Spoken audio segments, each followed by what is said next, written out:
I have 4 children. There are 3 boys and 1 girl. The girl is the oldest. She's 19, going to 20. And then you have a 17-year-old, soon to be 18. And then a 16-year-old going to 17. And then we have a 12-year-old going to 13. So it's a full house. I came into UK 11 years ago. Oh, okay. I had my children in Nigeria. So I came with the 4 of them to the UK. The last one was 1 year old when we came. In the UK here is a different kettle of fish. First of all, you don't have any help. You're alone. It was a culture shock for me and for the children as well. You know, getting to know how people operate and how families are run. As a mother in Nigeria, you're in control. You have support from the community where you live. Your child is everybody's business. So the community looks after children. Yeah. So, you know, it's what I see here is different because even back home, you can't just go to a stranger's house because the other neighbor is looking out of the window and can challenge you straight on. Where are you going? Are you not supposed to be home? Where is your mother? You know, things like that. People care. Here, nobody gives a damn. They don't worry about the noise. But, you know, where I come from, you're a product of the community where you live. So nobody wants to have a thief or robber or criminal. Even if you're away at work, you have like natural CCTV on your house. Everybody will tell you what's going on. Yeah, not without its flaws, really, because when you're everybody's business, you have other things come there too. Yeah, but here it's really private. I was in and out of work, but at some point, if I do have problems and I call work, like the management, look, I gotta go to school. And they're like, you're always going to school. I quit. Said, no, take your job. This is my life. I have a college degree. I've worked. I've been in the city. I've worked internationally. Then coming here is a different life.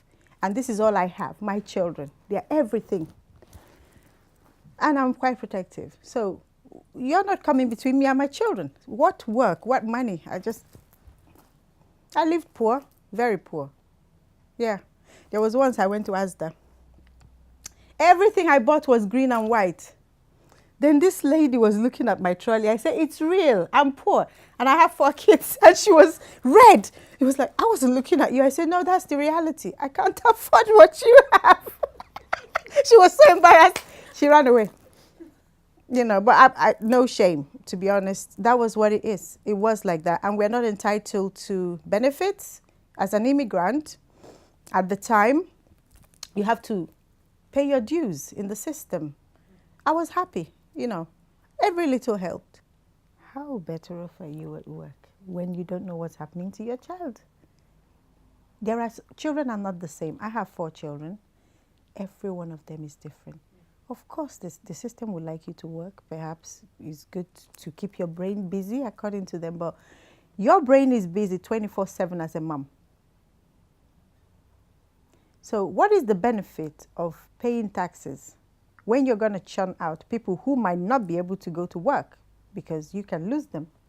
How would you know when your child starts losing interest in schoolwork or creativity? Because when you come back from work, you're dead anyway. And then you get ready to do the normal things, dumbing things down again, go back to work. Meanwhile, a child who is creative needs time to nurture that creativity. So what has your taxes now? What is the benefit of that? Collecting that tax now because you're working and churn out people who may not be able to go to work because they might drop out of school. They might drop out of the opportunities available because you were not there to support them. And they grow up and depend on the system for other people to pay their benefits. Let me say the first 12 years is absolutely vital. Moving from primary school to secondary school is like this. And if you're not careful, you wouldn't know what's going on with your child. So leaving primary school with 2-3 homework, just 1 homework per week or 2. Then you have 12 or 13 a week. I think the government needs to support people who are married, because what I found out that if you're single, they help you. If you're married, you're doomed. On BBC, I saw Tony Blair telling women, look, it is your duty in this country to have children. I said, woo. Why would the Prime Minister come and tell people that it's your duty to have children? Is there like you've lost something? That the generation are not having children? And then the government say we want to support families. How? I don't know. But I think they should do better in the tax system and the tax credits. See that we are supported. Once I went to apply for a job, and you know, where the title, what do you do? I said I'm a mother at home. And the guy looked at me and said, oh, you're a homemaker. Brilliant. We need skills like that. Well, I was like, okay. That was the first time. The man said, oh, you have to think about the budget. You have to think about the children. You're coordinating things. Oh, we need skills like that. Oh, wonderful. That was the first appreciation I got. Right now, rent is astronomical. How much? At the moment, just short of $2,000 a month. And we have to live poor. Have to manage every resource so that you can have a roof over your head.